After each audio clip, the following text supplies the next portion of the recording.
Sugar patients chapati రోటీ కాకుండా సంతృప్తిగా rice కూడా తినవచ్చు. Doctor rice, sugar free rice, doctor rice, diabetic rice, sugar పెంచని బియ్యం, డాక్టర్ రైస్. ఛత్తీస్గఢ్ మాడ్ అడవుల్లో బుధవారం నాడు కేంద్ర కమిటీ సభ్యుడు అలాగే కేంద్ర కమిటీ ప్రధాన కార్యదర్శి నంబాల కేశవరావు అలియాస్ బసవరాజు చనిపోయిన తర్వాత అతనితో పాటు మరో 28 మంది చనిపోయినట్టుగా సమాచారం ఉంది. దీనికి సంబంధించి కూడా ఇప్పటికే పోలీసులు వారికి సంబంధించినటువంటి ప్రెస్ మీట్ విడుదల చేసి వాళ్ళ ఫోటోలు కూడా విడుదల చేశారు.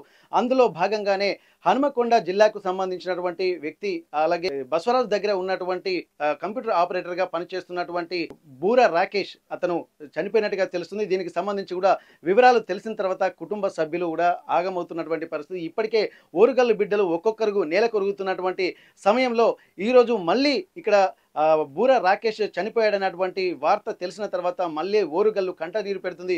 ఒక్కొక్కరిగా నేల కొరుగుతున్నటువంటి పరిస్థితుల నేపథ్యంలో అసలు ఏం జరుగుతుంది? ఎందుకంటే ఉద్యమాలకు పోరాటాలకు పురిటిగడ్డగా నిలిచినటువంటి ఓరుగల్లు అనేది అనేక సార్లు ఎప్పుడు తన ప్రాశస్త్యాన్ని చాటుకుంటూనే ఉంటుంది. ఉద్యమ వీరులను కన్నా పోరాటాల కిల్లాగా పేరుగాంచినటువంటి వరంగల్లో ఇప్పుడు ప్రస్తుతం విషాద ఛాయలు అలుముకున్నటువంటి పరిస్థితి. ప్రస్తుతానికైతే బూర రాకేష్ ఇంటి దగ్గర మనం ఉన్నాము. వాళ్ళ బంధువులు, వాళ్ళ స్నేహితులు అందరూ ఇక్కడికి వచ్చారు. ఒక్కసారి వాళ్ళ ఇంటికి వెళ్ళి ఏం జరిగింది, అసలు వాళ్ళకి ఏమైనా సమాచారం అందిందా? ఎందుకంటే ఇప్పటికే ఆ ప్రెస్ నోట్ ద్వారా విడుదల చేశారు. కొన్ని ఫోటోలు విడుదల చేయడంతో అందులో రాకేష్ పేరు ఉండడాన్ని కూడా ఇక్కడ విషయం తెలుసుకున్నారు. అసలు ప్రస్తుత సిచ్యువేషన్ ఏంటి? ఇప్పటికే డెడ్ బాడీస్ పై కూడా కొంత ఎవరెవరు ఉన్నారన్నటువంటి గుర్తింపు చేసినటువంటి నేపథ్యంలో ఒకసారి మనము ఇక్కడ చింతగట్టు దగ్గర ఉన్నాము, హనుమకొండ జిల్లా దగ్గర. ఒకసారి వాళ్ళతో మాట్లాడేటువంటి ప్రయత్నం అయితే చేద్దాం. ఎందుకంటే ఇప్పటి వరకు కుటుంబ సభ్యులతో కాకుండా వాళ్ళ బంధువులు అలాగే స్నేహితులు, ఎందుకంటే చాలా చిన్న వయసులో తను ఉద్యమాల బాట పట్టాడు. ఆ ఉద్యమాల బాట పట్టడానికి అసలు ఏ అంశాలు పురిగొల్పాయన్నటువంటి కోణంలో కూడా మనం ఆలోచించాలి. వాళ్ళ బంధువులు కూడా ఉన్నారు. ఒకసారి వాళ్ళ అన్న ఇక్కడ మనతో ఉన్నారు. ఒకసారి తనతో కూడా మనం మాట్లాడేటువంటి ప్రయత్నం చేద్దాం. ఒకసారి ఏం జరిగిందన్నటువంటి ఆ కోణంలో కూడా మనం తెలుసుకుందాము. ప్రస్తుతం రాకేష్ అన్న బూర రంజిత్ కుమార్ మనతో ఉన్నారు. అసలు ఏం జరిగింది? ఎందుకంటే ఇప్పటికీ చదువు కోసం అంటే ఇంత చిన్న వయసులో అందరూ ఉద్యోగాలు చదువుల పేరిట అందరూ బయటికి వెళ్తూ ఉంటారు. కానీ ఇంత చిన్న వయసులోనే ఉద్యమ బాట పట్టి పోరాటాల వైపు వెళ్ళినటువంటి రాకేష్ అతని ఆలోచన విధానం ఎలా ఉండేది? ఇంత చిన్న వయసులోనే రెండో చీఫ్ కమాండర్ దగ్గర ఉండాల్సినటువంటి అవసరం ఏమొచ్చింది? అక్కడి దాకా వెళ్ళడానికి ఎట్లాంటి అంశాలు పురిగొల్పాయి? ప్రస్తుతానికి రంజిత్ మనతో ఉన్నారు. ఒకసారి మాట్లాడదాం. రంజిత్, ఇప్పుడు నిజంగా మనకు తెలిసినటువంటి విషయం ఏంటంటే రాకేష్ కూడా మొన్న జరిగినటువంటి ఎన్కౌంటర్లో కూడా తను అసూలు బాసాడని చెప్పారు. ప్రెస్ నోట్ విడుదల చేశారు, ఫోటోలు విడుదల చేశారు. ఫోటో మీకు సమాచారం అందిందా?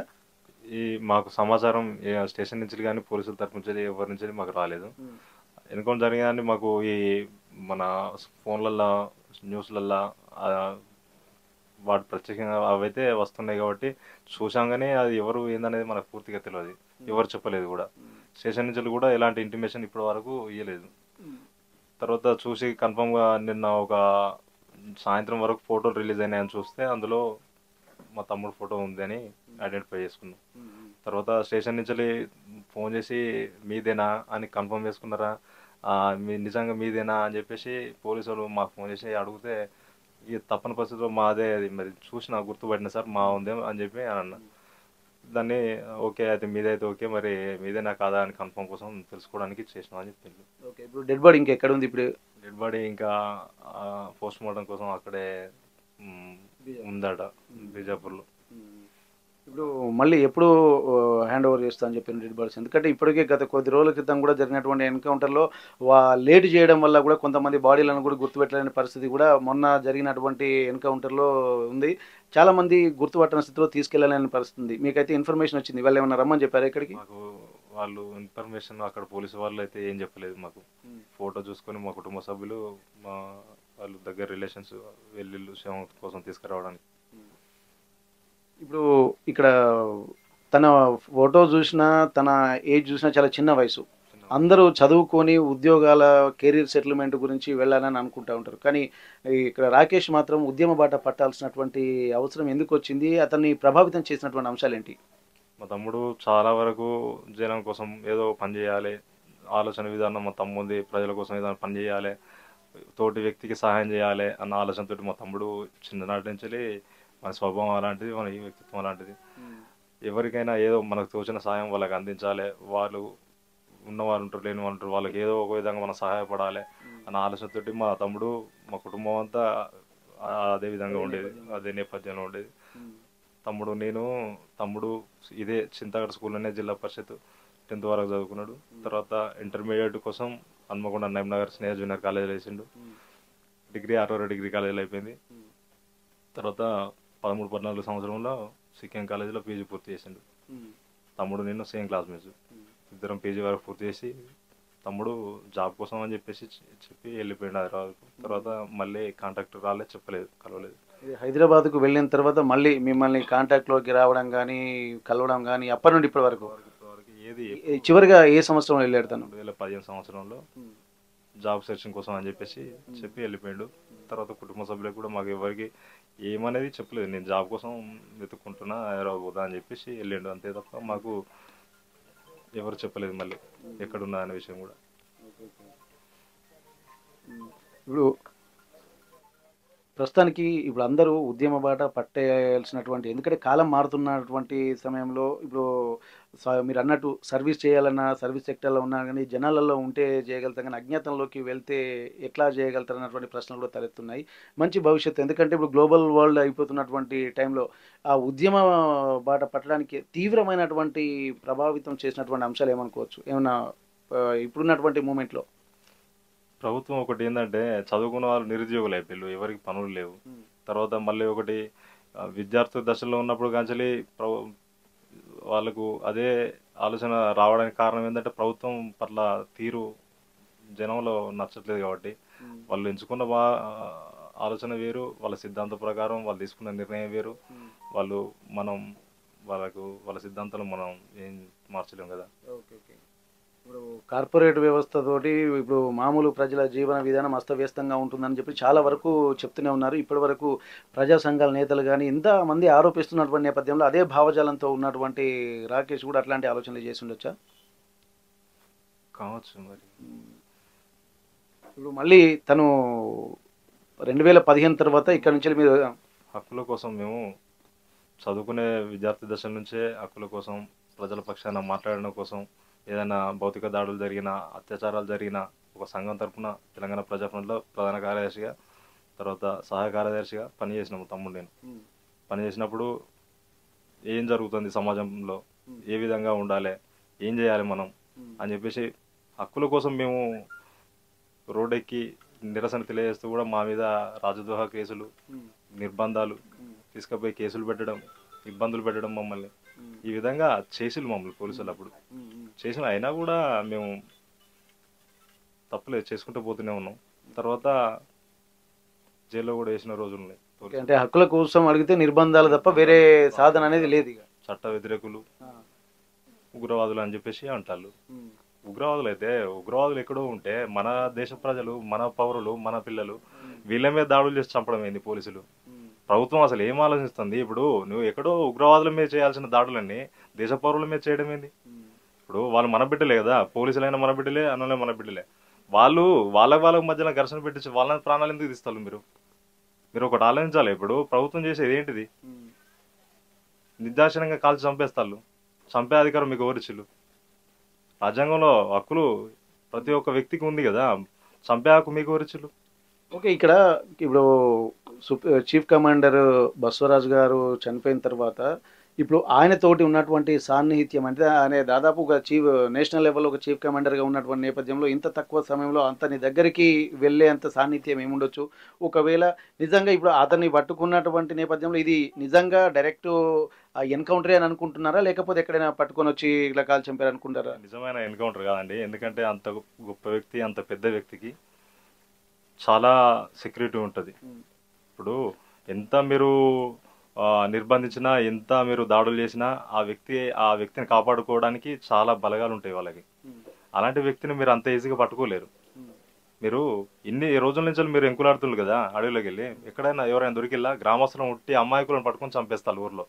వాళ్ళే అనాలని చెప్పేసి, వాళ్ళే నక్సలైట్లు అని చెప్పి, వాళ్ళే మావోయిస్టులు అని చెప్పేసి ముద్ర వేసి, వాళ్ళకి డ్రెస్సులు వేసి, గన్నులు పక్కకు పెట్టేసి మీరు చంపేసి అబద్ధం బూటక ఎన్కౌంటర్లు వేసి అమాయక ఆదివాసులను ఖాళీ చేసే ప్రయత్నం చేస్తారు అడవి నుంచి.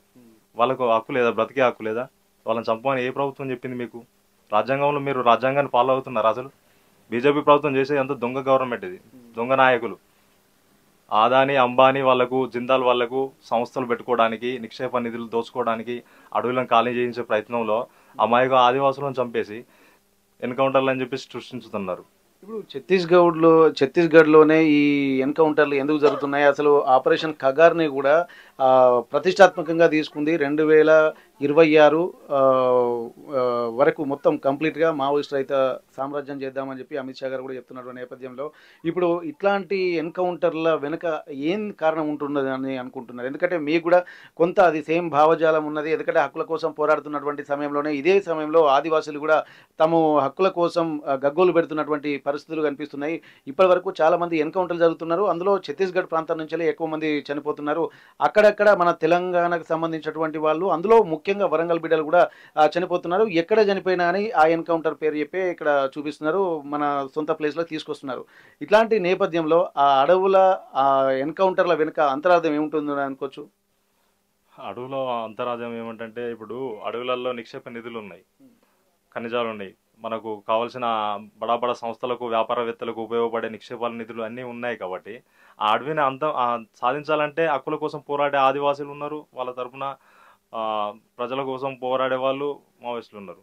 కాబట్టి వాళ్ళని చంపుతేనే వీళ్ళు అక్కడ అడుగు పెట్టగలుగుతారు. ఆ నిధులను దోచుకోవడానికి, వీళ్ళకు సంస్థలు పెట్టడానికి, ఫ్యాక్టరీలు కట్టడానికి, అక్కడ నిధులను దోచుకోవడానికి వాళ్ళకు ఈజీ అవుతుంది. కాబట్టి ప్రతి వ్యక్తిని మావోయిస్టులను ముద్ర వేసి చంపేస్తారు అమాయక ఆదివాసులను. పాపం వాళ్ళని తినడానికి తిండి లేకుండా, బయటికి వెళ్ళనీయకుండా, గృహ నిర్బంధం లేక పెట్టేసి వాళ్ళ మీద అత్యాచారాలు చేయడం, పసిపిల్లలను కూడా చంపేయడం, సంవత్సరం వెళ్ళిన పసిబిడ్డను కూడా మావోయిస్ట్ అని చెప్పేసి కాల్చి చంపేయడం.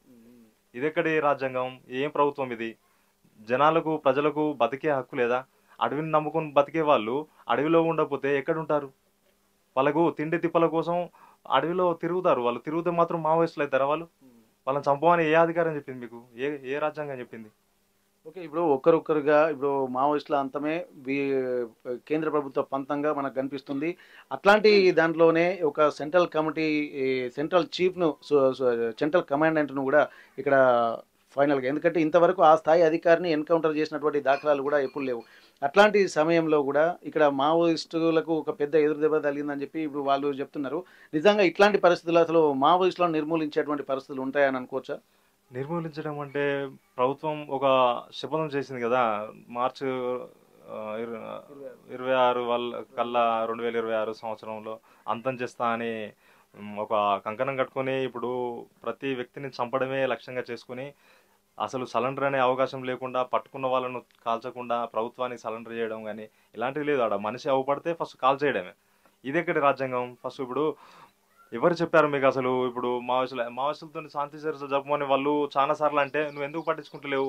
మాట్లాడడానికి నీకు నష్టం ఏం జరుగుతుంది? వాళ్ళకి సమాధానం చెప్పాల్సిన తెలివి లేదా? నీకు బాధ్యత లేదా? వాళ్ళు పౌరులే కదా, మన దేశ బిడ్డలే కదా, వాళ్ళతో నువ్వు ఎందుకు మాట్లాడవు? ప్రతి వ్యక్తి, ప్రతి ఒక్క ప్రతిపక్షం కూడా అడుగుతుంది కదా మిమ్మల్ని, ప్రతి పౌరుడు అడుగుతున్నాడు, వ్యతిరేకిస్తున్నాడు మీ ప్రభుత్వాన్ని. అది మీకు అర్థం కావటం లేదా? ఎందుకు చంపుతానో వాళ్ళని చెప్పేసి రోడ్డెక్కి నిరసన తెలుస్తుంది, అది కళ్ళకి కనిపించడం లేదు మీకు? ఇవన్నీ ఎందుకోసం వేస్తారు జనాలు? రోడ్డుకి ఎందుకు ఎక్కుతారు? ఎందుకు మాట్లాడుతున్నారు దీని గురించి? మీరు చంపడం నేరం, ప్రాణం తీసే హక్కు మీకు లేదు. ఇప్పుడు కేంద్ర ప్రభుత్వం ఇట్లా నిర్ణయం తీసుకుంటున్నటువంటి నేపథ్యంలో కూడా మొన్న మాజీ సీఎం కేసీఆర్ కానీ, ఇక్కడ రేవంత్ రెడ్డి కానీ వీళ్ళందరూ కూడా ఏంటంటే ఖగర్ ఆపరేషన్ ఆపాలని చెప్పి అంటున్నారు. ఒకవేళ తెలంగాణ ప్రాంత వ్యవస్థను కనుక చూసినట్టయితే ఇట్లాంటివి ఈ క్షేమం కాదన్నటువంటి ఒక ఇండికేషన్ కూడా తెలంగాణ వాసులందరూ వ్యక్తం చేస్తున్నటువంటి నేపథ్యంలో రేపు ఇట్లాంటి వాళ్ళు మాత్రం కంటిన్యూ చేస్తున్నారు. మరి తదుపరి పరిణామాలు ఎలా ఉండబోతుండేది? ఎందుకంటే ఇప్పుడు చిన్న వయసులోనే ఒక ఉద్యమ బాట పట్టినటువంటి వాళ్ళు ఎంతో మంది ఉన్నారు. కొన్ని ఎన్కౌంటర్లు చనిపోయినటువంటి వాళ్ళు కూడా 18 సంవత్సరాల నుండి 25 సంవత్సరాల లోపు వాళ్ళే ఈ మధ్య ఎక్కువ కనిపిస్తున్నారు. మరీ చూసినట్టయితే మళ్ళీ 60 నుండి 70 సంవత్సరాల మధ్య వయసులో ఎక్కువగా చనిపోతున్నారు. ఇప్పుడు రాబోయే పరిణామాలు ఎలా ఉంటున్నాయి అనుకోవచ్చు ఇప్పుడున్నటువంటి పరిస్థితుల దృష్ట్యా? పరిణామాలు అంటే ఇప్పుడు వాళ్ళ లక్ష్యం ఒకటి కదా, ఇప్పుడు వాళ్ళని అంతం చేయడమే లక్ష్యంగా తీసుకుంది. కాబట్టి అక్కడ వాళ్ళను లక్ష్యం చేయడం కోసమే వేల బలగాలను దించేసి కోట్ల రూపాయలు ప్రజాధనాన్ని దోచిపెట్టేసి వాళ్ళకి అక్కడ ఒక పని కట్టుకొని వాళ్ళను చంపడమే పనిగా పెట్టుకొని కాల్చడం, చంపడం, వాళ్ళను అక్కడ అంతం చేయడం, ఏదో ఘనకార్యం సాధించినట్టుగా, ఏదో స్వాతంత్రం వచ్చిన అంత ఫీలింగ్గా వీళ్ళు పోలీసులు కానీ ఇటు బీజేపీ ప్రభుత్వం కానీ ఏదో ఒక భారతీయ జెండా పెట్టేసి మీరు సాధించడం అని చెప్పేసి స్వాతంత్రం వచ్చిందా మీకేమన్నా? వాళ్ళని చంపడం ఏంది అసలు? మీరు అసలు చంపితే మీరు స్వాతంత్రం సాధించినట్ట? జెండా పెట్టడం ఎందుకు మీరడా? ఇప్పుడు ఇక్కడ దోబే కొండలు అలాగే నీలం సరాయ్ కొండలలో కూడా జాతీయ జెండాను ఇక్కడ పాతినటువంటి పరిస్థితి చాలా వరకు అంటున్నారు. ఇది ఏంటంటే వేరే దేశాన్ని మీరు ఆక్రమించుకున్నారా, జాతీయ జెండాను పాతాల్సినటువంటి అవసరం ఇప్పుడు మీరు చెప్పినట్టు అదే ఆలోచన చాలా మంది వ్యక్తం చేస్తున్నారు. నిజంగా ఇప్పుడు ఏ ఆలోచనతోటి ఈ జాతీయ జెండాను అక్కడ ఎగరేస్తున్నారు అనుకోవచ్చు? వాళ్ళను చంపడమే ఉద్దేశం కాబట్టి వాళ్ళను అక్కడ జెండా పెట్టేసి మేము ఇక్కడికి సాధించినాం అన్న ఫీలింగ్లో వాళ్ళు ఉన్నారు. కానీ ఎక్కడో శత్రు దేశంతో జరుగుతున్న యుద్ధాలల్లో అక్కడ ఉండే బలగాలను తీసుకొచ్చి ఇక్కడ హెలికాప్టర్లతోటి, డ్రోన్లతోటి, బాంబులు, వైమానిక వీటితోటి దాడులు చేపేసి వాళ్ళు పనుల మీద పోయే వాళ్ళను కూడా, గ్రామస్తులను కూడా, అమాయక ఆదివాసులను కూడా వాళ్ళను పనుల్లోకి వెళ్ళకుండా వాళ్ళు మనుషులు అవపడితే వాళ్ళ మీద బాంబులతో దాడి చేయడం, చంపడం, వాళ్ళను అత్యాచారాలు చేయడం, పసిగుడ్డని చూడకుండా వాళ్ళని ఫైరింగ్ చేసి చంపడం, ఇంట్లో ఉన్న వాళ్ళని తీసుకుపోయి వీళ్ళు మావోయిస్టులు అని చెప్పేసి వాళ్ళని చంపేసి అక్కడ పడేయడం, శవాలను కూడా కనీసం వాళ్ళ కుటుంబాలకు ఇవ్వకపోవడం ఎంత దురదృష్టమైన చర్య వీళ్ళు చేసేది. ఇప్పుడు మీకు ఎందుకంటే మొన్న కూడా రీసెంట్గా ఇంతకుముందు మనం మాట్లాడుకుంటున్నట్టు చాలా వరకు డెడ్ బాడీస్ తీసుకోలేనటువంటి పరిస్థితి. ఇప్పుడు మీ వాళ్ళు ఎవరైనా వెళ్ళారు అక్కడికి తీసుకోవడానికి? ఇన్ఫర్మేషన్ అంటూ ఏమీ లేదండి. కాకపోతే మాకు తమ్ముది ఫోటో అది క్లియర్ చేసుకున్నాక ఎవరు ఇంటిమేషన్ ఇవ్వకపోయినా పోయి తీసుకొచ్చుకోవాలని చెప్పేసి కుటుంబ సభ్యులు మా వాళ్ళు వెళ్ళి తీసుకురావడం కోసం వెళ్ళారు. ఇక్కడ మనం గమనించాల్సినటువంటి అవసరం ఏంటంటే ఇక్కడ తెలంగాణకు సంబంధించినటువంటి బిడ్డలు ఒక్కరొక్కరుగా నేలకొలుతున్నారు. ఉద్యమాలకు సంబంధించినటువంటి ఒక ప్రశ్నిస్తే నక్సలైట్ అనేటువంటి ముద్ర వేయడానికి కూడా చాలా తీవ్రంగా పరిగణిస్తున్నామని చెప్పి ఇప్పటికే అనేక మంది ప్రజాస్వామ్యవాదులు, పౌరాకుల సంఘాల నేతలు కూడా చెప్తున్నటువంటి నేపథ్యంలో కూడా ఇక్కడ వరంగల్కు సంబంధించి అనేక ప్రాంతాలు, ఇప్పుడు తరలపల్లి కావచ్చు, అలాగే కడవెండి కావచ్చు, ఈరోజు ఇక్కడ చింతగట్టు కావచ్చు, ఎక్కడ చూసినా పక్కన ఉన్నటువంటి తుపాకుల గూడెం కావచ్చు, ఎక్కడ చూసినా కానీ ప్రతి ఊరికి ఒక నేపథ్యం అనేది ఉంటుంది. ప్రశ్నించే తత్వం ఉన్నటువంటి వాళ్ళను నక్సలైట్ అనేటువంటి పేరు వేసి వాళ్ళను హతమార్చడం అనేది కాదు. వీళ్ళందరూ కూడా ఈ దేశానికి సంబంధించినటువంటి వాళ్ళే. ఇక్కడ మర్డర్లు చేసినటువంటి వాళ్ళకు కూడా యావజ్జీవ కారాగారం లాంటి శిక్షలు వేస్తున్నారు. కానీ ఇక్కడ నక్సలైట్ అన్నటువంటి ఒక నెపంతో ఎక్కడ పడితే అక్కడ కాల్చి అరెస్ట్ చేసి చూపించినా పర్లేదు, కానీ ఇక్కడ కాల్చి చంపడం అనేది కూడా అత్యంత హేయమైన చర్యగా అభివర్ణిస్తున్నారు. ఇప్పటికీ మానవ హక్కుల సంఘాలతో పాటు ప్రజా సంఘాల నేతలు, అలాగే చాలా మంది పొలిటీషియన్లు, అంటే మేజర్ పార్టీస్ కూడా కగర్ ఆపరేషన్ నిలిపివేయాలని చెప్పి చెప్తున్నటువంటి నేపథ్యంలో ఆపరేషన్ మాత్రం కంటిన్యూగా కొనసాగుతూనే ఉంది. ఇట్లాంటి నేపథ్యంలో కూడా చాలా మంది గ్రామాలలో ఉన్నటువంటి వాళ్ళు కూడా కొంతమంది ఎప్పటికో 20-30 ఏళ్ళు, అలాగే 4 దశాబ్దాల నుండి కూడా అజ్ఞాతంలో ఉన్నటువంటి వాళ్ళు కూడా అక్కడ మావోయిస్టు పార్టీలోనే ఉండుకుంటూ అజ్ఞాతంలో ఉన్నారు. వారి కుటుంబాలు మాత్రం ఎప్పుడు ఏం సమాధానం, ఎట్లాంటి వార్త వినాల్సి వస్తుందని చెప్పి అరచేతిలో ప్రాణాలు పెట్టుకొని బతకాల్సినటువంటి పరిస్థితి, దినదిన గండంగా బతుకుతున్నటువంటి పరిస్థితులు తెలంగాణ పల్లెల్లో కూడా నెలకొన్నటువంటి పరిస్థితి. ఒక్కరొక్కరుగా ఇప్పటికీ 350 మందికి పైగా మావోయిస్టులు నేల కొరిగినట్టు కూడా అధికారులు లెక్కలు చెప్తున్నాయి. వీటన్నిటిని దృష్టిలో పెట్టుకుంటే ఇప్పుడు ప్రస్తుతానికి చింతగట్టు దగ్గర ఉన్నటువంటి నేపథ్యంలో వాళ్ళ కుటుంబ సభ్యులు, రాకేష్ కుటుంబ సభ్యులు, బంధువులు కూడా కన్నీరు మున్నీరుగా విలిపిస్తున్నారు. ఉద్యమ నేపథ్యం ఉన్నటువంటి ఆలోచనలు ఉన్నటువంటి కుటుంబమే కాబట్టి ఏదైనా ప్రశ్నించే తత్వమే ఉంటుంది కాబట్టి తమను కూడా ఒక నక్సలైట్ అనేటువంటి ముద్ర వేసి అనేక కేసులు కూడా పెట్టడాన్ని కూడా ఇక్కడ తీవ్రంగా ఖండిస్తున్నటువంటి పరిస్థితి. ఇవన్నిటిని దృష్టిలో పెట్టుకొని మేము ఈ దేశ పౌరులమే, మేము ఈ ప్రాంతానికి సంబంధించినటువంటి వాళ్ళమే కాబట్టి ప్రభుత్వం కూడా ఎన్నో లేఖలు రాశారు. ఇప్పటి వరకు కేంద్ర కమిటీ నుండి కూడా 4 లేఖలు రాశారు. ఆ లేఖలకు సంబంధించినటువంటి సమాధానం లేకపోవడం పోను వాటికి ప్రతీకారేచ్ఛగా తుపాకులతోనే సమాధానం చెప్తున్నటువంటి పరిస్థితులు ఉన్నాయన్నట్టు కూడా ఆవేదన మాత్రం కనిపిస్తుంది. మరికొంతమంది వారి కుటుంబ సభ్యులతో మనం మాట్లాడడానికి ప్రయత్నం చేద్దాం. చాలా మంది ఇక్కడ రాకేష్ చనిపోయాడని చెప్పేసరికి ప్రజాస్వామ్యవాదులు కూడా అందరూ ఒక్కరొక్కరుగా తరలి వస్తున్నటువంటి పరిస్థితి కనిపిస్తుంది. మరికొంతమందితో మనం మాట్లాడేటువంటి ప్రయత్నం చేద్దాం. ఓరుగల్లు ప్రజలు ఇక్కడ కన్నీరు మున్నీరు అవుతున్నటువంటి పరిస్థితులు గత కొద్ది రోజులుగా చూస్తున్నాము. కగర్ ఆపరేషన్ మొదలైన తర్వాత ఇప్పటికే తరాలపల్లితో పాటు ఇక్కడ కడవెండి, అలాగే ఇవన్నీ ఎక్కడ చూసినా కానీ తెలంగాణ పల్లెలు ఒక ఆవేదన భరితమైనటువంటి వాతావరణంలో కనిపిస్తున్నాయి. ఎక్కడికి వెళ్ళినా కానీ ఇక్కడ ఎన్కౌంటర్ జరిగిందని అంటేనే ఒక్కొక్క పల్లెలు కూడా బిక్కుబిక్కుమంటున్నటువంటి పరిస్థితులు ఉన్నటువంటి నేపథ్యంలో ఎక్కడికి వెళ్ళినా కానీ అమరవీరుల బంధుమిత్రుల కమిటీ సంబంధించినటువంటి వాళ్ళు కూడా వెళ్తున్నారు. ప్రస్తుతానికి శాంతక్క మనతో ఉన్నారు. ఈ ఎన్కౌంటర్ రాకేష్ ఎన్కౌంటర్ జరిగిందన్నటువంటి వార్త తెలియగానే హుటాహుటిన వాళ్ళ బంధువుల కన్నా ముందుగా తను ఇక్కడికి చేరుకున్నారు. ఒకసారి మనం అక్కతో మాట్లాడదాం. అక్క, గతంలో చూసినట్టయితే ఇప్పుడు మొన్న రేణుకక్క చనిపోయిన తర్వాత కూడా ఒక ఉద్వేగభరితమైనటువంటి వాతావరణం తెలంగాణ పల్లెలో ఉంది. కడవెండి కూడా కంట నీరు పెట్టి ఒక్కొక్కరు భావోద్వేగమైనటువంటి వాతావరణంలో మునిగి తేలినటువంటి పరిస్థితి. అది కోలుకోకముందే ఒక్కొక్కటిగా ఇట్లాంటి వరుస సంఘటనలు జరుగుతున్నాయి. మొన్నటి వరకు మనం ఛత్తీస్గఢ్ ప్రాంతాల్లో ఎన్కౌంటర్ జరుగుతుంది అనుకున్నాం, కానీ మన అంటే వరంగల్ ప్రాంతానికి చెందినటువంటి వాళ్ళు కూడా చాలా మంది అసూలు బాస్తున్నటువంటి పరిస్థితి. ఎట్లా చూస్తున్నారు ఈ సంఘటనల్ని? ఇది కగార్ అనే ఆపరేషన్ మొదలుపెట్టి ఒకసారి కగారు అంటారు 2010లో గ్రీన్ అంటూ అని 2011లో త్రాసు బాములు అని ఇంకొకటి కోబ్రాస్ అని ఇవన్నీ పెట్టుకుంటూ ఆదివాసులను హతమార్చిన రోజులు అక్కడ. అంటే చిన్నపిల్ల కాంచెల్లి మొదలు పెడితే ఎంతోమందిని వాళ్ళ వయసు వచ్చిన పిల్లల తీసుకొని వాళ్ళ బెస్ క్యాంపులలో ఉంచుకొని వాళ్ళతోని సంబంధాలు పెట్టుకొని వాళ్ళ మాన ప్రాణాలను దోసి వాళ్ళను చనిపోతే ఒక 5 నెలల ప్రెగ్నెంట్ కాగానే చనిపోతే సెబరైన్ నదిలో వేసేది. కాటికి కాలు జాపుకున్న తల్లిని సుధా వదిలిపెట్టలేదు ఇక్కడ దండకారణ్యంలో.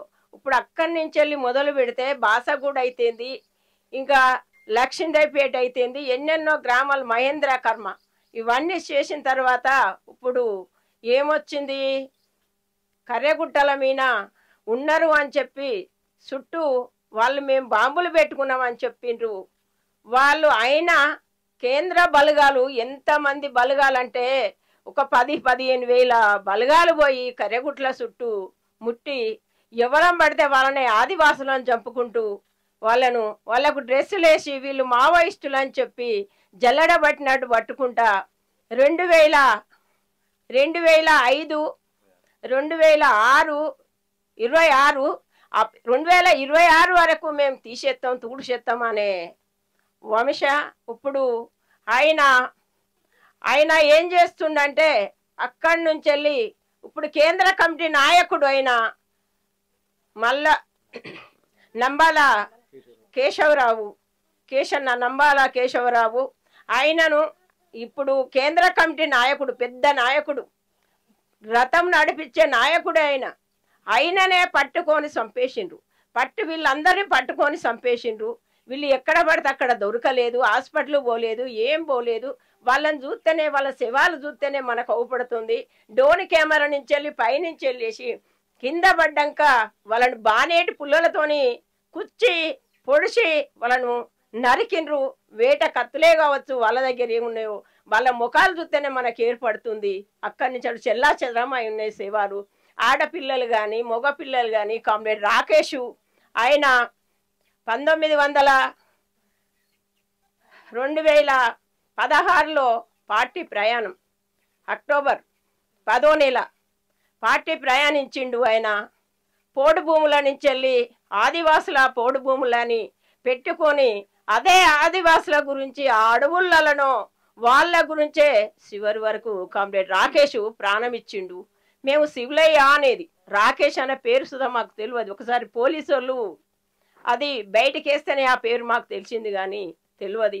ఆయన ప్రజా సంఘాలలో పనిచేసి ఉత్తర తెలంగాణలో గ్రామాలల్లో పోడు భూముల ఆదివాసీ గ్రామాలలోకి వెళ్ళి కామ్రేడ్ శివులు చదువుకున్న చదువుల వదిలిపెట్టి, అమ్మ నాన్నను వదిలిపెట్టి, కన్నను వదిలిపెట్టి, మామయ్య పిల్లలందరినీ వదిలిపెట్టి ఆయన అడిగి బట్టబట్టిండు. కామ్రేడ్ రాకేష్ వాళ్ళు చంపేటప్పుడు సస్తున్నామని అమ్మ నాన్న చూడలేదు, తోబుట్టినోళ్ళు చూడలేదు, బంధుమిత్రులందరినీ వదులుకొని ఏ ప్రజలంగాక ప్రేమించిండో, ఏ ప్రజలగాక అడవిలా వెళ్ళిపోయిండో కామ్రేడ్ రాకేష్. ఇవల్ల ఆయన పుట్టెడు గాయాలతోని తను గ్రామం చింతగట్టుకు, ఉత్తర తెలంగాణ పల్లెలో చింతగట్టు గ్రామానికి వస్తాడు. ఇవాళ రాత్రి 10 అవుతుందో ఎంత టైం అవుతుందో కామ్రేడ్ రాకేష్ ఇల్లు చేరుతుండు. ఆయన పోయేటప్పుడు ఎవరైనా కామ్రేడ్ బయట పోయేటప్పుడు ఏ మిత్రుడైనా ఇళ్ళకి వెళ్ళి పోయేటప్పుడు అమ్మా నేను పోతలేనని చెప్పారు, పోతున్నానని చెప్తారు. వాళ్ళు డైరెక్టే పోతున్నా కానీ రేపటి ఎల్లుండి వస్తామ్మా. పోయేటప్పుడు వాళ్ళ దగ్గర డబ్బులు ఉండయి, తల్లినే అడుక్కొని పోతారు, తండ్రినే అడుక్కొని పోతారు. గిందాక పోయేస్తాము అంటారు. చిట్టాల ఏరియా అయితేనేమో పరకాల దనక పోయేస్తారంటారు. ఇదే వరంగల్ జిల్లా అయితేనేమో హైదరాబాద్ పోయేస్తామని చెప్తారు. జనగాం పోయిన అంటారు, గేటు నాగరం దనక పోయిన అంటారు, కారణ్యం చేరుకుంటారు. పోయిన బిడ్డ మళ్ళీ చూడదు. కామ్రేడ్ రాకేష్ పోయిండు 9 ఏళ్ళ నుంచి వెళ్ళి. పోయిన కాంచెల్లి ఆ కుటుంబానికి చాలా ఎంతో నష్టం జరిగింది. ఇవల్ల ఆ తల్లి ఆ కన్న కొడుకును అసలు బాసింది. లాస్ అయిపోయింది, కడుపే లాస్ అయిపోయింది, కుటుంబం లాస్ అయిపోయింది. వాళ్ళు దళంకాడి చేరుతారో చేరరో కానీ ఇంటి మీద దాడి చేస్తారు, వాళ్ళను కొడతారు, ఎన్నో చిత్రహింసలు పెడతారు. కామ్రేడ్ రాకేష్ అక్కడికి పోయినాక తన తల్లి సుధా కామ్రేడే, తన తండ్రి సుధా కామ్రేడే, తోబుట్టినోళ్ళు సుధా కామ్రేడ్లే. ఎందుకంటే ఆ కష్టాల్లో పడ్డారు కాబట్టి. ఇవాళ వీళ్ళకు చెప్పిపోరు, వాళ్ళు పోయేటప్పుడు చెప్పిపోయినరు అని చెప్పి ఎన్నో బాధలు పెట్టిండ్రు. ఆ బాధలన్నీ వరంగల్ జిల్లాలో కానీ ఇంకెక్కడ కానీ అంతటా పాకపోయింది, అందరికీ తెలుసు. ఇవాళ సాపలో చుట్టబడి వస్తాడు మన ఇంటికి కామ్రేడ్ రాకేష్. ఇప్పటి వరకు అంటున్నట్టు 2026 వరకు అందరినీ అంతం చేస్తా అని చెప్పాను, కానీ అట్లాంటి అంతం చేస్తా అనుకున్నటువంటి మావోయిస్టుల కుటుంబాలు ఎన్నో ఉన్నాయి. ఇప్పుడు మీరు అంటున్నట్టు ఇంత భావోద్వేగమైనటువంటి వాతావరణము ప్రతి పల్లెల్లో ఉంటున్నటువంటి నేపథ్యంలో ఇక్కడ వాళ్ళు చెప్తున్నటువంటి మాటలకు అర్థం ఉందని అనుకోవచ్చా? ఏమీ లేదు. వాళ్ళు మనము 3-4 లేఖలు వాళ్ళు అభయ పేరుతోనో ఇంకేం పేరుతోనో వాళ్ళు పంపిండ్రు. పంపిన సుధా ఆ లేఖలను పాటించలేదు. మేము ఆపినాం ఇక్కడ అని వాళ్ళు చెప్పిండ్రు. మేము చర్చలకు వస్తాము అన్నారు, శాంతి చర్చలు జరుపుదామన్నారు. వాళ్ళు ఆపిండ్రు. వాళ్ళు ఆపినప్పుడు వీళ్ళకి ఇంత సుధా ఆపలేదు, రాజ్యము ఆపలేదు, మోడీ ప్రభుత్వము ఆపలేదు. అక్కడ వీళ్ళు ఆపక శాంతి చర్చలు రావాలని కర్రెగుట్టల గురించి ఎన్నో దిక్కులు ఎన్నో ప్రజా సంఘాలు కలిసి ఎన్నో ధర్నాలు చేసుకుంటూ మొన్న హైదరాబాద్లో సుధా పెద్ద ఎత్తున ధర్నా చేసిండ్రు. అయినా ఇవి ఆగడం లేదు, శాంతి చర్చలకు రావడం లేదు. కర్రెగుట్టలల్లా గ్రామాలల్లో తిరిగి ఆదివాసులను తీసుకొచ్చి చంపి వాళ్ళకు డ్రెస్సులు వేసి మావోయిస్టులు అంటారు. ఇవాళ 28 మంది సుతా అట్నే కావచ్చు అనుకున్నాము. అలా ఈయన నంబర్ల కేశవులు కానీ ఇంకో అన్న వెంకటేష్ కానీ ఇప్పుడు ఇంకో అమ్మాయి పేరు వచ్చింది. ఇంకా కొంచెం ఆగితే ఇంకేం పేరు వస్తుందో విజయ అని, హైదరాబాదు సంగారెడ్డికి చెందిన అమ్మాయి అంట విజయ, కామ్రేడ్ విజయ. ప్రజా సంఘాలలో పనిచేసి ఆమె పార్టీలకు వెళ్ళి ఆమె సుధా ఉన్నది అని చెప్పిండ్రు. ఈరోజు ప్రభుత్వమే ప్రకటన చేయవచ్చు, వాళ్ళే చేసి ఉంటారు. ఇవాళ ఇంతమందిని చంపితే మేమేమనుకున్నామంటే ఎవరిని చంపినరో వీళ్ళను హాస్పిటల్ పోతుంటే దొరికిన హాస్పిటల్ కాదు, చుట్టుముట్టి డ్రోన్ కెమెరాలతోని పైనుంచి వెళ్ళి వచ్చేసి ఆ కింద పడ్డోళ్ళను ఇంకా మామూలే కాదు, ఇంకా బ్యాండెడ్ పుల్లలతోని పొడిచి కత్తులతోని పొడిచి నరికి వాళ్ళ చెల్లా చెదరం చేసిండ్రు. ఇవాళ రాజ్యం ఇవంతా చేసి ఇదంతా చేస్తుంది, దీని మీద కుట్ర పొందుతుంది. ఇవాళ మేము అమరుల బంధుమిత్రుల సంఘంగా మేము మాట్లాడుతున్నాము. మా కుటుంబాల శపన అనేది ఎన్నడో ఒక్కరు తాకక ఊకోదు. ఎవరు మాట్లాడరు ఈ మాట, నేను మాట్లాడుతున్నా కన్న కాబట్టి. నా బిడ్డ ఇంటికి ముఖం లేకుండా వచ్చింది, కడసరికి నేను ముద్దు పెట్టుకుందామన్న స్థానం లేదు. కాబట్టి రాకేష్ ఆ పిల్లను చూసి అయినా వెనుక కాగలేదు, ఆయన ముందుకే వెళ్ళిండు కానీ వెనుక కాగలేదు. ఎవరైనా కానీ ఇవాళ రాజ్యం చేస్తుందని ఇవాళ ఎంత దూరం ఇసిరేస్తే ఆ గోడకు తాకితే బాలు అంత రుబడితోని వెనుకకు వస్తుంది. దాన్ని ప్రభుత్వం గమనించాలి. ఇవాళ అమరుల బంధుమిత్రుల సంఘంగా మేము చెప్తున్నాము, జోహార్లు కామ్రేడ్ రాకేష్ కు, జోహార్లు కామ్రేడ్ రాకేష్ కు, జోహార్లు కామ్రేడ్ శివలయ్యకు. కొనసాగిద్దాం శివలయ్య ఆశయాలను, కొనసాగిద్దాం కామ్రేడ్ రాకేష్ ఆశయాలను. జోహార్లు నంబర్ల కేశవులకు, జోహార్లు నవీనన్నకు, జోహార్లు విజయక్కకు. కొనసాగిద్దాం అమర వీరుల ఆశయాలను. ఇక్కడ ఏంటంటే వరంగల్ అంటేనే ఇంతకుముందు చెప్పుకున్నాం, ఇది ఒక ఉద్యమాలకు ఒక కిల్లాగా మారినటువంటి పరిస్థితి. రాణి రుద్రమదేవి ఉన్నటువంటి ఆ ప్రాంతంలో కాకుండా సమ్మక్క సారలక్కల వీరోచిత పోరాటమే కాకుండా తెలంగాణ ఉద్యమంలో కూడా క్రియాశీలక పాత్ర పోషించినటువంటి ఈ ఉద్యమాలలోనే ఒక ప్రశ్నించే గుణం ఉంటుందన్నటువంటి ఆలోచనలు ఉమ్మడి వరంగల్ జిల్లానే కాదు, యావత్ తెలంగాణే కాదు, ఇప్పుడు దాదాపు రాకేష్ లాంటి వ్యక్తులు అమరులైన తర్వాత దేశమంతా కూడా తెలుస్తుంది. నంబాల కేశవరావు కూడా ఇక్కడికే ఆర్ఈసీలోనే చదువుకున్నారు. ప్రముఖ దివంగత నేత గద్దర్ కూడా ఆర్ఈసీలోనే చదువుకున్నారు. అంటే బీజాలు మాత్రం ఉద్యమ నేపథ్యాలు మాత్రం ఇక్కడే పడ్డాయని చెప్పి చెప్పుకోవాల్సినటువంటి పరిస్థితి. వరంగల్ అన్నటువంటి ఒక స్థానం ఏదైతే ఉందో అదొక రకమైనటువంటి ఒక పురిటిగడ్డగా చెప్పుకున్నటువంటి పరిస్థితి. ఇప్పుడు రాకేష్ మృతదేహం ఇక్కడికి చేరుకుంటుందన్నటువంటి, పార్థివ దేహం ఇక్కడికి చేరుకుంటుందన్నటువంటి వార్తల వస్తున్నటువంటి నేపథ్యంలో మళ్ళీ వరంగల్ ఎక్కడైతే కడబెండిలో ఎట్లాంటి పరిస్థితులు అయితే రేణుకక్క చనిపోయిన తర్వాత ఎట్లాంటి పరిస్థితులు ఉన్నాయో ఇప్పుడు చింతగట్టు కూడా అట్లాంటి పరిస్థితులే రాబోతున్నాయి. మళ్ళీ ఇక్కడ ఉన్నటువంటి ప్రాంతం అంతా ఎర్ర జెండాలతో ఎరుపెక్కబోతుంది. ఏదేమైనప్పటికీ కూడా ఉద్యమాల కోసం కన్న తల్లిదండ్రులను అలాగే కుటుంబ సభ్యులను బంధుమిత్రులను అందరినీ వదిలిపెట్టి నమ్ముకున్న సిద్ధాంతం కోసం ప్రశ్నించే తత్వాన్ని నిలబెట్టడం కోసం ఆత్మాభిమానాన్ని చంపుకోలేక ఆత్మవంచన చేసుకోలేక అనుకున్న లక్ష్యం వైపు ముందుకే సాగరు తప్ప ఒక్క అడుగు కూడా వెనకకు వేయలేదన్నటువంటి ఆలోచనలు వాళ్ళు చెప్తుంటే ఎంతో భావోద్వేగమైనటువంటి వాతావరణం తెలుస్తుంది. ఇప్పుడు శాంతక్క చెప్తుంటే చుట్టుపక్కల ఉన్నటువంటి వాళ్ళందరూ హృదయాలు ద్రవించుకుపోతున్నాయి, కళ్ళలో కంట నీరు గలగల రాలిపోతున్నటువంటి పరిస్థితి. ఇక్కడ ఎందుకు అంటే ఇక్కడ ఉన్నటువంటి వాళ్ళందరూ ఎవరో ఒకరు ఏదో రూపంలో తమ బిడ్డల్ని కోల్పోయినటువంటి వాళ్ళే చాలా ఉన్నారు. అందుకే అమరవీరుల బంధుమిత్రుల కమిటీ తరపు నుండి కూడా రాకేష్కు నివాళులు అర్పిస్తున్నటువంటి పరిస్థితి. ఇప్పుడు ప్రస్తుతానికి ఇక్కడి పరిస్థితి చూస్తుంటే ఆ రాకేష్ను కన్న తల్లి శివులయ్య అనుకుంటూ భావోద్వేగానికి గురై గుండెలు అవిసేలా రోధిస్తున్నటువంటి పరిస్థితి. ఆ తల్లి ఆవేదన వింటున్నటువంటి బంధువులు కూడా ఒక్కొక్కరు బిక్కుమంటూ తమకున్నటువంటి ఇద్దరు కొడుకుల్లో ఒక కొడుకు అమరుడైపోయాడన్నటువంటి ఆవేదన తల్లిని కూర్చొనిస్తలేదు, కంటి మీద కునుకు లేకుండా చేస్తుంది. ఒకసారి ఆ తల్లితోటి మాట్లాడదాము, వాళ్ళ బంధువులతోటి కూడా మాట్లాడదాము, ఎట్లాంటి భావోద్వేగ పరిస్థితులు ఉన్నాయనేది ఇక్కడ మనకు చుట్టుపక్కల వాళ్ళందరినీ చూస్తుంటే తెలుస్తుంది. మరి కొంతమందిని కూడా మనం కనుక్కునేటువంటి వాళ్ళతో మాట్లాడేటువంటి ప్రయత్నం అయితే చేద్దాం. బూర రాకేష్ అమరుడయ్యాడన్నటువంటి వార్త తెలిసిన తర్వాత బంధువులు కూడా అందరూ ఒక్కరొక్కరుగా చేరుకుంటున్నారు. తను మొన్నటి వరకు డౌట్ ఉండే, ఎందుకంటే చనిపోయింది తమ బిడ్డనేనా కాదా, ఎక్కడో బతికుంటాడన్నటువంటి ఏదో ఒక చిన్న ఆశ. కానీ పోలీసులు ఫోటో చూపించిన తర్వాత ఇది మీ కుటుంబ సభ్యులేనా అని వాళ్ళకు వార్త తెలిసేసరికి ఒక్కసారిగా ఆ ఫోటో రాకేష్ది అని తెలిసిన తర్వాత వాళ్ళ సోదరుడితో పాటు కుటుంబ సభ్యులు కూడా ఒక కంట నీరు ఆగకుండా కన్నీరు కలగలా గారుతున్నటువంటి పరిస్థితి. ఇప్పటి వరకు ఆ భావోద్వేగమైనటువంటి వాతావరణం అయితే కనిపిస్తూ ఒక్కసారి మనం కుటుంబ సభ్యులతో మాట్లాడేటువంటి ప్రయత్నం చేద్దాం. ఇక్కడికి వాళ్ళ బంధువులందరూ కూడా ఇక్కడికి వచ్చినటువంటి నేపథ్యంలో కూడా నా శివులయ్య ఏడని చెప్పి ఆ తల్లి ఆ కంట నీరు పెడుతూనే ఉంది. ఇక్కడ ఎవరిని చూసినా కానీ ఆ భావోద్వేగమైనటువంటి వాతావరణం అయితే కనిపిస్తుంది. నా శివయ్య ఎప్పుడు వస్తాడు అని అనుకుంటేనే వాళ్ళు మామూలు పరిస్థితులు అయితే లేరు. ఆ తల్లి రోదనను మాత్రం మనం ఇప్పుడు మాట్లాడే సందర్భమా కాదా అని తెలియదు, కానీ తప్పలేని పరిస్థితి. ఎందుకంటే ఆ తల్లి గుండె ఆవేదన ఎట్లా ఉందో చూడొచ్చు. నా శివయ్య లేదు, 9 ఏళ్ళు అవుతుంది పోయి. నాయ్యా నేను హైదరాబాద్ పోతానమ్మా అన్నాడు. 300 ఇల్లు వెళ్ళిపోయింది నా కొడుకు. నాయ్యా ఒక చెద్దరు 2 జతల బట్టలతోటే పోయిండు. నేను ఎల్లుండి వత్తమ్మా అని పోయిండు నా శివయ్య. నా నాయన ఇక ఆకాంక్ష మాతోటి మాట లేదు, ముచ్చట లేదు. ఇక మా శివులు ఎక్కడ ఉన్నదో మాకు తెలియదు. ఓ నాయనా మళ్ళా అమ్మ పోతానన్న ముచ్చట, కానీ మళ్ళీ మారు ముచ్చట లేదు. ఆయన మంచి తెలియదు, చెడు తెలియదు మాకు. ఓ అయ్యా ఏళ్ళు తెలియదు, కానీ 9 సంవత్సరాలు అవుతుంది.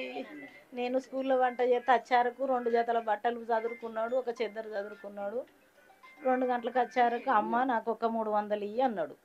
అంటే అయ్యో నేను పేపర్ బిల్లు కట్టినా అంటే 200 నా దగ్గర ఉండే, మా మరదలు 100 300 ఇవ్వగానే హైదరాబాద్ పోతానమ్మా అన్నాడు. మరి ఎల్లుండే నోళ్ళు బిడ్డ ఎప్పుడు వస్తామంటే వస్తా అన్నాడు అని పోయిండు. ఇక గంతే, ఇక మళ్ళీ మాకేం వార్త తెలియదు.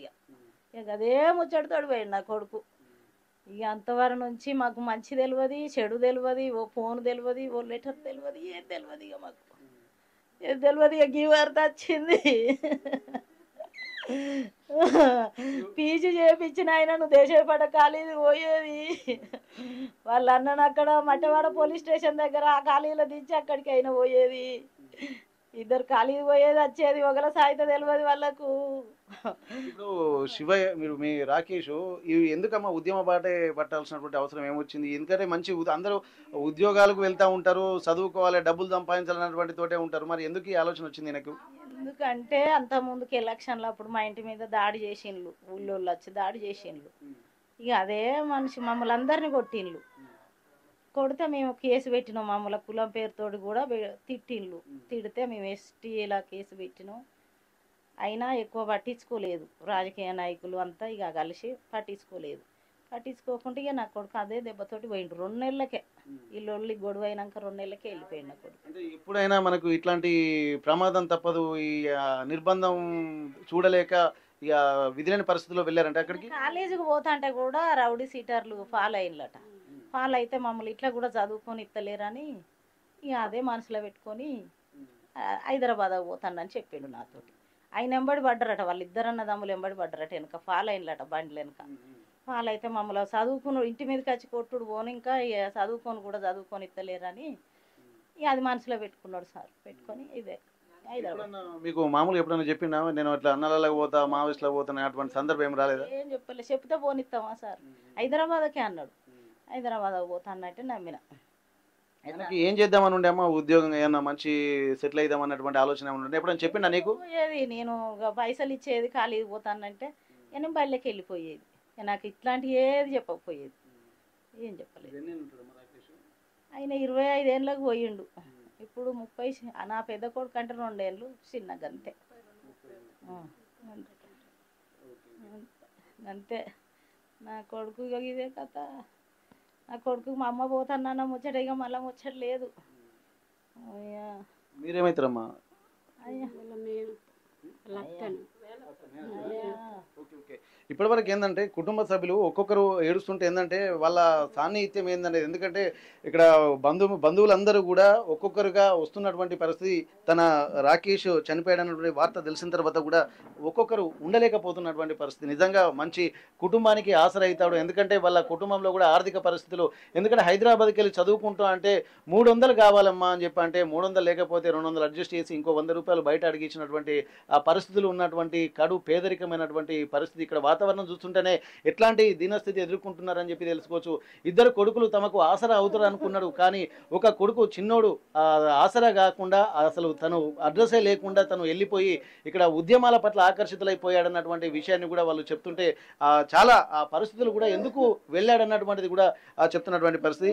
ఎట్లా ఉందమ్మా ఈ రాకేష్ చనిపోయాడు అన్నటువంటి వార్త తెలిసిన తర్వాత మీరు నిజంగా వీడు అన్నలకు వెళ్ళి చనిపోవడాన్ని ఎట్లా చూస్తున్నారు మీరు? కుటుంబ పరంగా బాగా సఫర్ అయిపోయినాం. కుటుంబంలో ఒకరు లేకుండా పోయేసరికి ఎంత ఆవేదన వ్యక్తం చేస్తాం.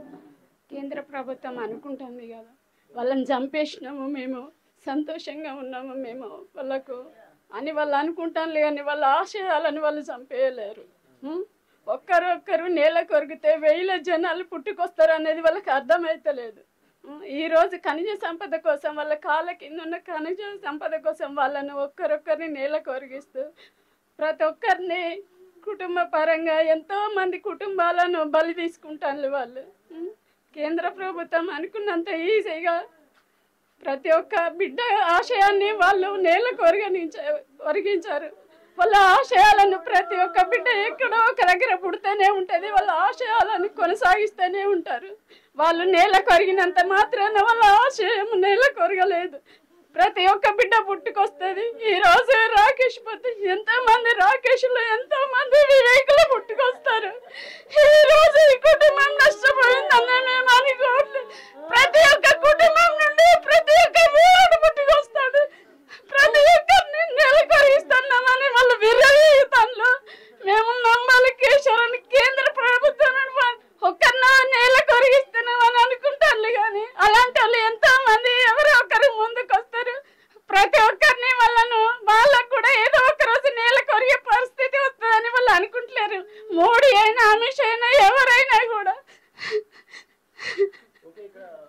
ఎంతో భావోద్వేగమైనటువంటి వాతావరణం అయితే కనిపిస్తుంది ఇక్కడ ఉన్నటువంటి పరిస్థితులు. ఎక్కువ ఉండేది నాయన, నా మొగని సేవ చేసిండు తండ్రి, నా సేవ చేస్తాడు అనుకున్నా. అయ్యా నాయ్యా హైదరాబాద్ పోతాను అన్నాడు, ఇక పోయిండు. నవ్వులు ఉన్నాయి విద్య వస్తావా తెల్లారి అన్నాడు, ఇక అటే పోయిండు తండ్రి. నా బంగారం, నా బంగారం, నువ్వు ఇట్లా మంది పోయేది నాయన. నా మొగుడు సచ్చడాన్ని బతికించండు కొన్ని రోజులు నాయన. నాయన నా భర్త పోయినాక మమ్మల్ని ఎవరు చూస్తారు అనుకున్నావు నాయన. ప్రస్తుతానికి రాకేష్ వల్ల వదిన కూడా మనతో ఉన్నారు ఒకసారి. నిజంగా ఎందుకంటే కుటుంబ సభ్యులు ఇద్దరు అన్నదమ్ములు ఉంటున్నారంటే ఒక పెద్ద దిక్కు. అట్లాంటప్పుడు తన మరిది కూడా చనిపోయాడు అన్నటువంటి వార్త తెలిసిన తర్వాత ఎవరు అసలు కనీసం కూర్చోవాలన్నా కానీ అసలు వాళ్ళ ఆలోచన విధానం కూడా చాలా దారుణంగా వెళ్ళిపోతుంది. ఇప్పటి వరకు ఎన్నో జీవితంలో ఆశలు పెట్టుకున్నారు. వెళ్ళినటువంటి రాకేష్ ఎప్పటికైనా తిరిగి రాకపోతాడా అన్నటువంటి ఒక ఆలోచన మాత్రం ఉండేది. కానీ తను తిరిగి రాని లోకాలకు వెళ్ళి ఎప్పటికీ తిరిగి రాడన్నటువంటి విషయం తెలిసిన తర్వాత వాళ్ళ ఆవేదనకు అంతా ఇంత కాదు. ఒకసారి రాకేష్ నిజంగా ఇట్లా తిరిగి వస్తాడని చెప్పి అనుకున్నారమ్మా మీరు? అసలు ఆయన ఎట్లుంటాడో కూడా నాకు తెలియదు. ఎప్పుడు వస్తాడో చూద్దాం చూద్దాం అన్నట్టు ఉండేది. మమ్మీ మ్యారేజ్ కంటే ముందే పోయిండు. వాళ్ళ అన్నకు మస్తు ఇష్టం ఆయనంటే. వస్తాడు వస్తాడు వస్తాడు వస్తాడు ఎట్లా మంచోడే మంచోడే అని చెప్పేది. ఒక్కసారి అన్న వదిన మాట పిలుస్తాడన్న ఆశ ఉండేది. ఈ రోజు ఇట్లా తెలియగానే వదిన ఉండలేకపోతున్నావు.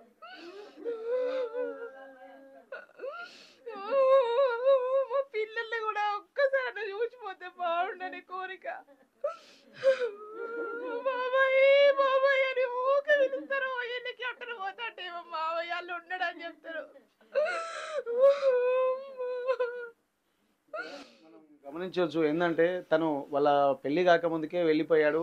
తన భర్త కూడా చెప్పేవాడు, నా తమ్ముడు ఇట్లా వంటివాడు అట్లాంటి వాడు, అంటే వాళ్ళ అన్నదమ్ముల అనుబంధం ఎంత ఉందో ఆ చూసిన తర్వాత ఒక్కసారైనా ఇంటికి వస్తాడు చూద్దామని చెప్పి ఆ వదిన కూడా కలలు కన్నది. కానీ తను కళ్ళలు అయిపోయి తిరిగిరాని లోకాలకు వెళ్ళిన తర్వాత తను ఇంతవరకు చూడలేకపోయానన్నటువంటి ఆవేదన మాత్రం కుటుంబ సభ్యుల్లో, అలాగే ముందు రంజిత్ వాళ్ళ భార్య తను మనతో మాట్లాడింది, తను కూడా ఎంతో ఆవేదన వ్యక్తం చేస్తున్నటువంటి పరిస్థితి. ఏదేమైనప్పటికీ కూడా ఇట్లాంటి వాతావరణము రోజుకొక పల్లెల్లో మాత్రం ఎప్పుడు ఏం జరుగుతుంది అన్నటువంటి విషయం అయితే తెలుస్తుంది. తరాలపల్లితో పాటు అలాగే కడవెంటి గ్రామంతో పాటు తుపాకుల గూడెంతో పాటు ఇప్పుడు ప్రస్తుతానికి చింతగట్టు ప్రాంతంలో కూడా ఇట్లాంటి వాతావరణం ఉంది. ఎక్కడికి వెళ్ళినా కానీ ఇక్కడ అమరవీరుల బంధుమిత్రుల కమిటీ సభ్యులు కూడా అక్కడికి వెళ్తున్నారు, వాళ్ళకు మనోధైర్యం ఇస్తున్నారు. పౌర హక్కుల సంఘాలు కూడా ఆపరేషన్ కగారును వెంటనే నిలిపివేసి శాంతి చర్చలు జరపాలన్నటువంటి ఒక సూచనలు కూడా చేస్తున్నారు. అయినా కానీ కేంద్ర ప్రభుత్వం మాత్రం దీన్ని పట్టించుకోవడం లేదు. మావోయిస్టుల అంతమే తమ పంతంగా ఉండడాన్ని కూడా ఇక్కడ వీళ్ళు చాలా తీవ్రంగా వ్యతిరేకిస్తున్నటువంటి నేపథ్యంలో అందరూ ఈ దేశ మూలవాసులు, ఈ దేశ పౌరులే కాబట్టి ఇక్కడ యుద్ధానికి విదేశీయులతో చేసినట్టు తమ సొంత ప్రాంత ప్రజలతో యుద్ధం చేయడం కూడా మంచిది కాదన్నటువంటి ఒక హితవు పలుకుతున్నారు. చనిపోయినటువంటి వాళ్ళందరూ ఎక్కువగా అంటే మగవాళ్ళే ఎక్కువగా ఉండడము, ఎంతో మంది కుటుంబాలు ఆగమైపోతుండడంతో ఇవన్నింటినీ దృష్టిలో పెట్టుకొని కూడా ఇక్కడ శాంతి చర్చలు ఇప్పటికైనా జరపాలన్నటువంటి ఒక విజ్ఞప్తిని మాత్రం చేస్తున్నారు. ఇప్పటికే ఆ central committee chief commandant Nambala Keshavarao చనిపోయిన తర్వాత ఇప్పటికైనా కొంత సంయమనం పాటించాల్సినటువంటి అవసరం ఉంటుంది అన్నటువంటి ఒక సూచనలు మాత్రం అన్ని వర్గాల వారు చెప్తున్నటువంటి పరిస్థితి. ఒకరొకరుగా వచ్చి ఇక్కడ రాకేష్ వాళ్ళ తల్లిని కూడా ఓదారుస్తున్నటువంటి పరిస్థితి. ఎందుకంటే ఇప్పటి వరకు తమ బంధువులందరూ కూడా కొంతమంది ఉద్యమంలోనే అసువులు బాసినటువంటి వ్యక్తులు చాలా మంది ఉన్నారు. ప్రస్తుతానికి చంద్రశేఖర్ కొడుకు పూర్ణచంద్ర మనతో ఉన్నారు, ఒక్కసారి తనతో మాట్లాడదాం. బ్రదర్, ఇప్పుడు రాకేష్ మాత్రం ఇట్లాంటి పరిస్థితులు అయితే ఇంత ఊహించలేదు. ఎందుకంటే ఉద్యోగం చేసుకుంటానని చెప్పి ఇంట్లోకి వెళ్ళినటువంటి రాకేష్ మళ్ళీ ఒక విగత జీవిగా మారి ఇక్కడ తిరిగి వస్తున్నటువంటి పరిస్థితి. అసలు ఏమనుకున్నారు మీరు రాకేష్ వెళ్ళిన తర్వాత? రాకేష్ నాకు బ్రదర్ అవుతారు, చిన్న తమ్ముడు. ఇప్పుడు వీళ్ళు చేసేటువంటి పోరాటం దేనికోసము అంటే ఈ రాజ్యంలో మనకి ఎలాంటి న్యాయం అనేది జరగట్లేదు అనేటువంటి ఒక ఆక్రోషంతో వాళ్ళు ఈ దారిని ఎంచుకున్నారు. ఈ ఎంచుకోవడంలో వాళ్ళు చేసేటువంటి పోరాటంలో వీళ్ళందరూ ప్రజల కోసమే ఆలోచిస్తున్నారు అనేటువంటి అంశం ఈ రాజ్యానికి అసలే అర్థం అనేది ఉండట్లేదు. ఈ రాజ్యం చేసేది ఏంటంటే కేవలం అగ్రవర్ణాలు మాత్రమే అధికారంలో ఉండుకుంటూ ఈ దేశంలో కావచ్చు మన రాష్ట్రంలో కావచ్చు ఉండేటువంటి సంపద మొత్తం వాళ్ళ చేతిలోకి తీసుకోవాలనేటువంటి ఒక మెయిన్ ఎజెండా తోటి వాళ్ళు ఇప్పుడు అడవులలో చేసేటువంటి కగార్ అనేటువంటి ఆపరేషన్, అది కేంద్ర బలగాలే కావచ్చు ఇప్పుడు రాష్ట్ర ప్రభుత్వాలే కావచ్చు, ఈ రాష్ట్ర ప్రభుత్వాలు కేంద్ర బలగాలు కలిసి ఇక్కడ వీళ్ళు ప్రజల కోసం చేసేటువంటి వ్యక్తులను వాళ్ళు కగార్ అనేటువంటి పేరిట వాళ్ళని చంపడం అనేది చాలా అన్యాయము. ఇదే విషయాన్ని ఇప్పుడు నేను ప్రత్యక్షంగా నేను అనుభవించినటువంటి సిచ్యువేషన్ ఏంటంటే 2001 నేను ఇంటర్ ఫస్ట్ ఇయర్ చదువుతున్న క్రమంలో మా ఫాదరు చంద్రశేఖర్ సార్, తను ఒక ప్రభుత్వ ఉద్యోగి. ఆ ప్రభుత్వ ఉద్యోగి అయినటువంటి ఆ వ్యక్తిని ఈ ప్రభుత్వాలు ఏం చేసినాయంటే ఒక నిందను మోపి వాళ్ళను అర్ధాక్షిణంగా ఇంట్లో నుండి తీసుకొని వెళ్ళి పద్మాక్షి గుట్ట దగ్గర బూటకప్ ఎన్కౌంటర్ చేయడము, అది చాలా అంటే చాలా తీవ్రమైనటువంటి అంశం. అప్పటి నుండి ఇప్పటి వరకు మా కుటుంబానికి కానీ లేదంటే ఇప్పుడు ఉండేటువంటి సమాజంలో కానీ అలాంటి అంశాలు పూర్తిగా నేను ప్రత్యక్షంగా అనుభవించినటువంటి సిచ్యువేషన్స్. ఇప్పుడు ఇక్కడ జరిగినటువంటి తమ్ముని యొక్క ఈ మరణ వార్త తెలిసిన తర్వాత నాకు ఇంకా ఆ సిచ్యువేషన్స్ నుండి ఇప్పటి వరకు ప్రజల్లో ఇంకా చైతన్యం అనేది, ఆ ప్రజల్లో ఇప్పుడు మార్పు అనేది ఖచ్చితంగా రావాలనేటువంటి ఒక వ్యక్తిగతమైనటువంటి ఆలోచన నాకు కలిగింది. ఇప్పుడు జరిగినటువంటి ఈ పూర్తి అంశం సంబంధించినటువంటి విషయాల్లో ఇక్కడ తెలంగాణ ప్రభుత్వమే కావచ్చు, ఇప్పుడు కేంద్ర ప్రభుత్వాలే కావచ్చు, తక్షణమే శాంతి చర్చలు అనేటివి జరిపి ఖచ్చితంగా ఈ ప్రజలతోటి పోరాడేటువంటి ఈ వ్యక్తులను వాళ్ళని శాంతి ఒప్పందాలతో ఇలాంటి కగర్ ఆపరేషన్లు అనేటివి ఇక ముందు జరగద్దని చెప్పేసి నేను భావిస్తున్నాను. ఓకే, ఇక్కడ మనం గమనించాల్సిన అవసరం ఏంటంటే తన తల్లి చెప్తుంది, ఇప్పుడు పూర్ణచంద్ర కూడా చెప్తున్నారు. ఎందుకంటే ఒక అణచివేత ఎక్కడైతే ఉంటుందో అక్కడే ఒక ఉద్యమ ప్రస్తావన అనేది బీజం పడుతుంది అన్నట్టుగా చెప్పుకోవచ్చు. ఇప్పుడు తన కుటుంబం మీద జరిగినటువంటి దాడిని సహించలేక ఒకేసారి 50 మంది వచ్చి కుటుంబ సభ్యులందరినీ కూడా కొట్టినటువంటి నేపథ్యంలో విధిలేని పరిస్థితుల్లో వాళ్ళు ఎదిరించాలంటే మరో ప్రత్యామ్నాయం లేని పరిస్థితులు కూడా కనిపించాయి. అలాంటి సమయంలోనే ఉద్యమ బాట పట్టాల్సినటువంటి అవసరం ఇక్కడ ఉన్నటువంటి వ్యవస్థ కల్పించింది అన్నటువంటి ఒక ఆవేదన ఆ తల్లిలో కనిపిస్తుంది. అలాగే పూర్ణచంద్ర కూడా తన తండ్రి చంద్రశేఖర్ను కూడా ఇంట్లో నుండి ఒక మావోయిస్ట్ అన్నటువంటి ముద్ర వేసి లాక్కెళ్ళి బయటికి వెళ్ళి ఇక్కడ ఉన్నటువంటి పద్మక్షమ గుట్టలోనే చంపడం వల్ల కూడా తనలో కూడా ఒక ఆలోచన రేకెత్తింది. అంటే మామూలుగా ఉన్నటువంటి తండ్రిని కళ్ళ ముందు ఉన్నటువంటి తండ్రిని కూడా తీసుకుపోయి బూటకపు ఎన్కౌంటర్ చేశారన్నటువంటి ఆవేదన తనలో కలిగింది. కాబట్టి తను కూడా ఇక మనకు ప్రత్యామ్నాయం లేకుండా మావోయిజం అనేది ఒక ప్రత్యామ్నాయంగా మనకు కనిపిస్తుంది అన్నటువంటి ఒక ఆలోచన కూడా వ్యక్తం చేస్తున్నారు. ఏదైనా పోరాడితే పోయేదేమీ లేదు, బానిస సంఖ్యలు తప్ప అన్నటువంటి ఒక ఆలోచనలు కూడా నేర్తున్నాయి. వామపక్ష భావజాలం అంతా కూడా ఇదే చెప్తున్నటువంటి పరిస్థితి. జీనా హేతో మరణా సీకో, కదం కదం పే లడనా సీకో అన్నటువంటి ఆలోచనలు ఎప్పుడు వస్తూనే ఉంటాయి. కాబట్టి ఇవన్నిటిని దృష్టిలో పెట్టుకొని ఎక్కడైతే అణచివేత ఉంటుందో రెట్టింపు ఉత్సాహంతో మళ్ళీ మొదలవుతుందన్నటువంటి విషయాన్ని కనుక కేంద్ర రాష్ట్ర ప్రభుత్వాలు మర్చిపోవద్దన్నది వాళ్ళ మాటల్లో అంతరార్థంగా మనకు గోచరిస్తున్నటువంటి పరిస్థితి. ఏదేమైనప్పటికీ కూడా ఇప్పటికైనా సరే శాంతి చర్చలు జరపాలన్నటువంటి ఒక విజ్ఞప్తిని కూడా చేస్తున్నారు. కేంద్ర నాయకులు కూడా, కేంద్ర కమిటీ సభ్యులు కూడా ఇప్పటికీ 4 లేఖలు రాశారు, శాంతి చర్చలు జరపాలని చెప్పారు. మొన్న రీసెంట్గా కూడా మరొక శాంతి చర్చల కోసం లేఖ రాసినటువంటి నేపథ్యంలో కూడా ఎట్లాంటి స్పందన లేకపోవడంతో దేశంలో ఉన్నటువంటి ప్రజాస్వామ్యవాదులు కూడా 110 మందికి పైగా ప్రజాస్వామ్య సంఘాలను కూడా కూడగట్టుకున్నారు, బలాల్ని సమీకరించుకున్నారు. వాళ్ళందరికీ కూడా విజ్ఞప్తి చేస్తున్నారు. అలాగే దేశ పౌరులకు కూడా విజ్ఞప్తి చేస్తున్నారు. దీనికి శాంతి చర్చలే ఒక ప్రథమ సోపానంగా ఉంటాయి. కాబట్టి కేంద్ర రాష్ట్ర ప్రభుత్వాలు ఆలోచించి శాంతి చర్చల వైపు అడుగులు వేస్తే ఒక మంచి భవిష్యత్తు ఉన్నటువంటి భారతదేశాన్ని మనం చూస్తామన్నటువంటి ఒక విజ్ఞప్తిని కూడా చేశారు. కానీ అలాంటి అవకాశమే ఇక్కడ కేంద్ర ప్రభుత్వం ఇవ్వడం లేదన్నటువంటి ఒక ఆవేదన వ్యక్తమవుతుంది. ఇట్లాంటి వాళ్ళు ఇంకా ఎంతమంది బలి కావాలన్నటువంటి ఒక ఆవేదన కూడా ఇక్కడ పల్లెల్లో, అలాగే కుటుంబ సభ్యుల్లో, అమరవీరుల కుటుంబ సభ్యుల్లో కలుగుతున్నటువంటి పరిస్థితి నెలకొంది. చింతగట్టు నుండి కెమెరా పర్సన్ వంశీతో వెంకటరత్నం, RTV వరంగల్. ఇండియా పాకిస్తాన్ తాజా అప్డేట్స్ కోసం డౌన్లోడ్ చేసుకోండి RTV లైవ్ యాప్.